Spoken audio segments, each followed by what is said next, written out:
The sun doesn't shine every day. The storms will come. There are times when the nights will be long and dark and you will be alone. There will be times when the darkness seems to consume everything. But don't let it consume you. That's anxiety. Stop. You're not where you think you are. Your map isn't producing the desired outcome. It's wrong. What should you do? You don't know. Stop. Because if you don't know where to go, there's no point going anywhere. And then what? Prepare. That's anxiety. Stop. Prepare. Well, people hate that because, well, for obvious reasons. Prepare. For what? Everything. Very, very demanding psychophysiologically. And that's also something that's really worth knowing. It's like anxiety isn't just a psychological state that's unpleasant. It's like you're revved up and you're burning resources like mad. And you're in a biochemical state such that that's optimized for quick action, but that's toxic if you inhabit it for any length of time. So not knowing what to do, that is not good. And it isn't just that it makes you feel bad. It's you're running your machinery faster than you can replenish it. For some reason, there is this facade that life should be full of happiness and without its suffering, which actually makes us suffer even more. Because when we get sad or something bad happens, we do not only feel bad about the thing itself, but we also feel bad because our life is not the way it is supposed to be. Not realizing suffering and sadness is just a part of life, and they're inevitable. Unless you learn your lesson, it will keep hurting. Not only it will never stop, it will also keep increasing the amount, so you won't get used to it. And it doesn't matter how you get knocked down in life, because that's going to happen. All that matters is that you got to get up. You have to get up. Whatever experience you're having right now, it has not come to stay. It has come to pass. Sometimes you have to just back up and go within yourself and pray and meditate and recharge your batteries. Go away, clear your head, and then come back and look at it from a different vantage point. Don't operate while you're under the spell or the effect of what's going on. Don't allow your emotions to control you. We are emotional, but you want to begin to discipline your emotion. If you don't discipline and contain your emotions, they will use you. You don't have to force yourself or motivate yourself to think negatively, to be depressed, to beat yourself up over the head, to feel loaded with guilt. You don't have to make any effort to do that. Your mind is on automatic. It will do that by itself. But if you want to begin to move into your own personal greatness, you've got to be willing to go against the tide. You've got to be willing to harness your will and say, in spite of this, I'm in control here. I'm not going to let this get me down. I'm not going to let this destroy me. I'm coming back. The same situation can either be perceived as a lead ball chained to your feet or as wings growing out of your shoulder blades. How you interpret the challenge is crucial to your success of overcoming it. Ultimately, it's never the challenges that matter, but how you perceive them.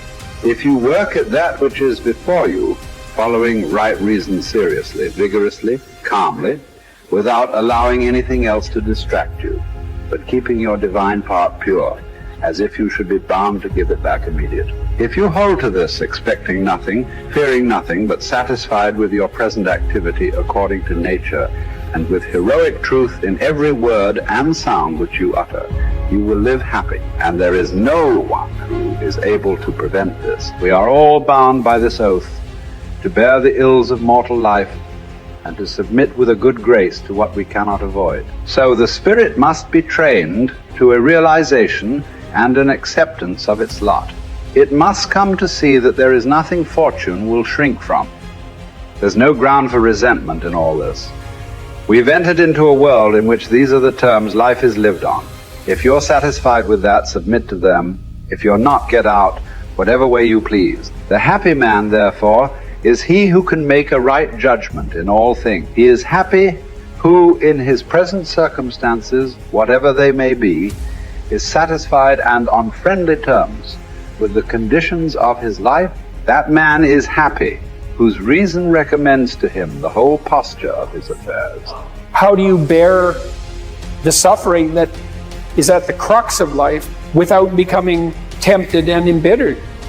That's really, really difficult. Now, someone might point out, go ahead and be bitter, see where that gets you. And if you have any sense, and generally people have at least some, they know that being sick and bitter is worse than just being sick. And that being right is worse, but it's very hard temptation to avoid. Sometimes you want to be bitter just out of spite in some sense, because things are so terrible.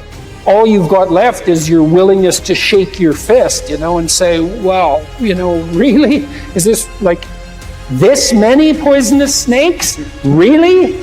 That's like, maybe I could have learned with just 1 or 2, not 100. So, but we're all stuck with that. And I think we're stuck with it at every level of our life in some senses. How do we maintain a high order moral orientation in spite of suffering and malevolence? Do you think that the man has any thought of mending his ways who counts over his vices as if they were virtues? Therefore, as far as possible, prove yourself guilty. Hunt up charges against yourself. Play the part, first of accuser, then of judge, last of intercessor. At times be harsh with yourself. Set yourself free for your own sake. Gather and save your time, which till lately has been forced from you or filched away, or has merely slipped from your hands. Make yourself believe the truth of my word. That certain moments are torn from us, that some are gently removed, and that others glide beyond our reach. The most disgraceful kind of loss, however, is that due to carelessness. Furthermore, if you will pay close heed to the problem, you will find that the largest portion of our life passes while we are doing ill, a goodly share while we are doing nothing, and the whole while we are doing that which is not to the purpose. What man can you show me who places any value on his time, who reckons the worth of each day, who understands that he is dying daily? We are mistaken when we look forward to death. The major portion of death has already passed. Whatever years be behind us are in death's hands. We should not manifest surprise at any sort of condition into which we are born, and which should be lamented by no one, simply because it is equally ordained for all. Yes, I say equally ordained, for a man might have experienced even that which he has escaped, and an equal law consists, not of that which all have experienced, but of that which is laid down for all. Be sure to prescribe for your mind this sense of equity. We should pay without complaint the tax of our mortality.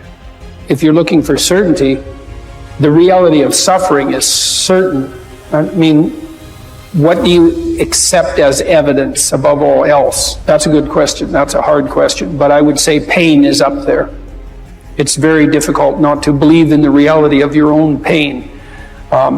It's somewhat easier not to believe in the reality of other people's pain. That's not so easy either, but it's your pain seems to be undeniably real. And so it does beg a question, which is, if pain is undeniably real, is that which overcomes pain even more real? And I think that's, in some sense, that's the idea that lurks behind the idea of the resurrection.